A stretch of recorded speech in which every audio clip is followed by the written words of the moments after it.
اس کو کس طرح لے کے چل رہا ہے اب آگے؟ دیکھیں جی، چائنا نے وہاں ایک وادر بزنس سینٹر بنایا جس میں 5 ہوٹل ہے، جس میں ایکسپو سینٹر ہے، جس میں 3 اپارٹمنٹ کے 3 بیڈ کے اپارٹمنٹ ہے، 2 بیڈ کے اپارٹمنٹ ہے. وہ لگتا نہیں ہے پاکستان ہے، اتنی خوبصورت جگہ اسٹیبلش کی ہوئی ہے. اس کے اوپر طرح طرح کے ریسٹورینٹ بنے ہوئے ہیں، لوگ وہاں رہ رہے ہیں، میں بھی وہاں رہ کے آیا ہوں. آپ اس بات پہ بڑی حیران ہوں گی کہ وہ جو 20 کنال G+4 ہے وہ صرف 5 ماہ 10 دن میں بنایا.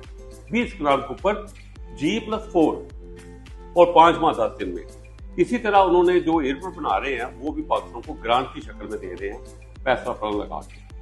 اس کے علاوہ انہوں نے ایک ایکسپریس وے بنائی ہے، ایکسپریس وے جو گوادر پورٹ سے لے کے ایئرپورٹ کے درمیان ایک انہوں نے بڑی خوبصورت بنائی ہے روڈ، جس کی 100 سال گارنٹی دی ہے. چھوٹی بات نہیں ہے کہ 100 سال تک کہتے ہیں اگر اس کو کوئی مسئلہ ہو جائے گا ہم ذمہ دار ہیں.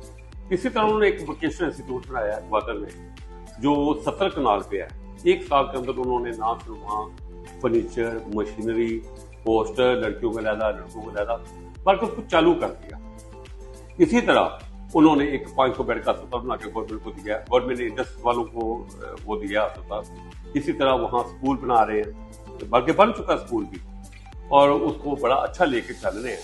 اور سب سے زیادہ اہم بات یہ ہے کہ دنیا میں نیچر وائز، نیچرلی، قدرتی جو ڈی پورٹ ہے جس کو بولتے ہیں دنیا کی سب سے گہری ڈی پورٹ، جو قدرتی 18 فٹ پہ ہے، جبکہ دبئی والوں نے اور لوگوں نے 14 میٹر، سوری میں 18 فٹ بول گیا، 18 میٹر، 18.5 میٹر، جبکہ دبئی والے دوسرے جو ملکوں نے بنائی ہوئی ہے وہ 14، 14.5، 15 فٹ تک جاتی ہے. تو یہ اللہ نے ہمیں تحفہ دیا ہوا ہے، بس ہمیں اس کی اب قدر کرنی چاہیے.